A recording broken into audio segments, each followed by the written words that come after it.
বিসমিল্লাহির রহমানির রহিম।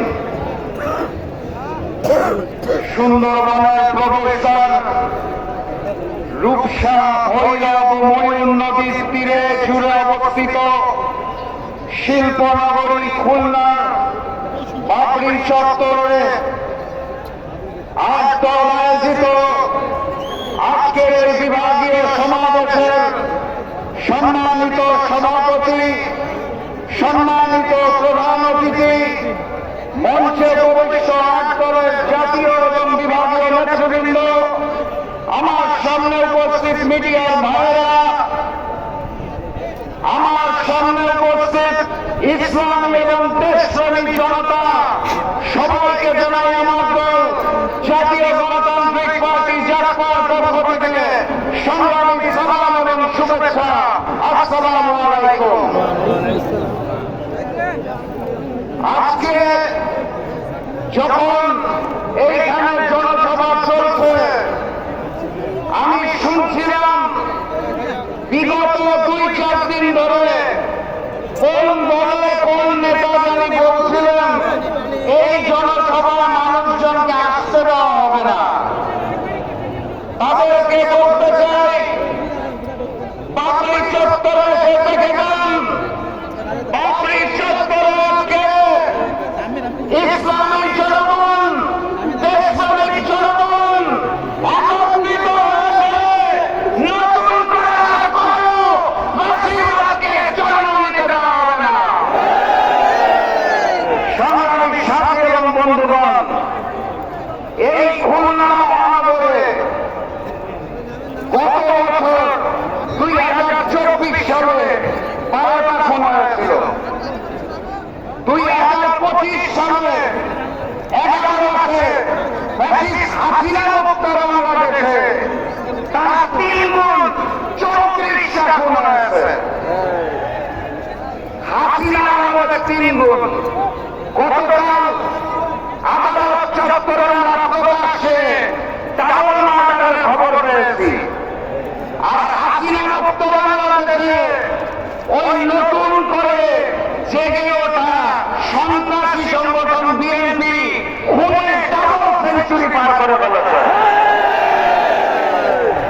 এই প্রশাসন, এই আইন শৃঙ্খলা বাহিনীকে লেভেল করে ফিল্ড হবে, জাতীয় নির্বাচন সুষ্ঠু হবে, সেটা বাংলাদেশের কোনো ভালো বিশ্বাস করে না।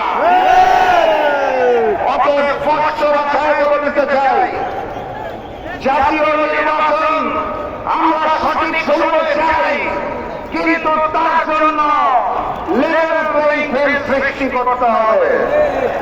জাতীয় নির্বাচনের দিনে ওই লোক দেখানো বড় ভোট আমরা মানি না এবং মেনে নেব ইনশাআল্লাহ। গণভোটকে জাতীয় নির্বাচনের পূর্ণ আয়োজন করতে হবে। গণহত্যাকারী ফ্যাসিস্ট আওয়ামী লীগের কার্যক্রম যেভাবে নিষিদ্ধ করা হয়েছে, একইভাবে ওই গণহত্যাকারী আওয়ামী লীগের বৈধ প্রদানকারী জাতীয় পার্টি এবং চট্টগ্রামের কার্যক্রম নিষিদ্ধ করতে হবে। জুলাই সনদে 84-84টা বিষয় নিয়ে আলোচনা হয়েছিল। 84টা সংস্কার প্রস্তাবে 19টার মধ্যে নোট অফ ডিসেন্ট দিয়েছে বিএনপি, অর্থাৎ 25% বিষয়ে তাদের নোট অফ ডিসেন্ট। এখান থেকে বোঝা যায় বিএনপি নতুন করে স্বৈরাচার হতে চায়, তারা সংস্কার মানে না। যারা নতুন বাংলাদেশের সংস্কার মানে না, তাদেরকে আমরা লাল কার্ড দেখাবো ইনশাআল্লাহ। গতকাল স্বাধীন কমিশন পিলখানা গণহত্যার রিপোর্ট দিয়েছে, আপনারা জানেন। সেই রিপোর্টে স্পষ্ট করে বলা আছে পিলখানা গণহত্যার জন্য আওয়ামী লীগ এবং ভারত দায়ী। আমার রিপোর্টটা দেখে ভালো লেগেছে, কারণ পিলখানা গণহত্যার পর সর্বপ্রথম আমার মরহুম পিতা শফিউল আলম প্রধান বলেছিলেন এটা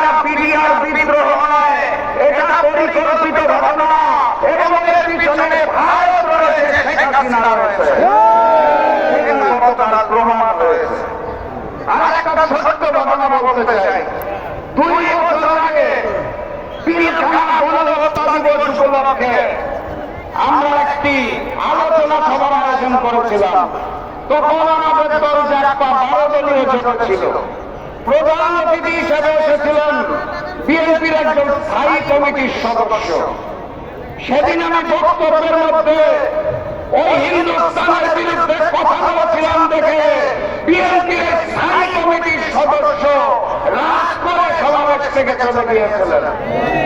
তারা বলতে চেয়েছিলেন বাংলাদেশে রাজনীতি করতে হলে, ক্ষমতায় থাকতে হলে হিন্দুস্তানকে নাকি তুচ্ছ করতে হয়।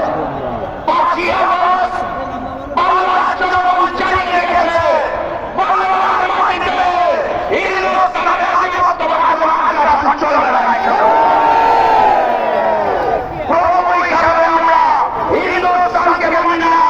আমাদের প্রভুর নাম মহান রব্বুল আলামিন আল্লাহ। আল্লাহ ব্যতীত কারোর সামনে মাথা নত করতে চাই না। ক্ষমতায় যাওয়ার জন্য ওই পুরাতন আওয়ামী লীগ আর নতুন বিএনপি যদি হিন্দুস্তানের সাথে কারসাজি করতে চায়, তলে তলে গোপন বৈঠক করতে চায়, বাংলাদেশের জনগণ আর নতুন করে স্বৈরাচার চাঁদাবাজকে মেনে নেবে না ইনশাআল্লাহ।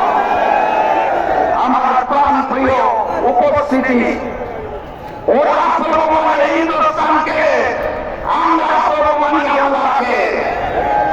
বিজয় কারণে আমার সামনে উপস্থিত তৌহিদি জনতা স্পষ্ট ভাষায় জানিয়ে দিতে চাই, কোন ভোটে আমলো আন্দোলনের প্রতীকে সিল মারো, কোন ভোটে আমলো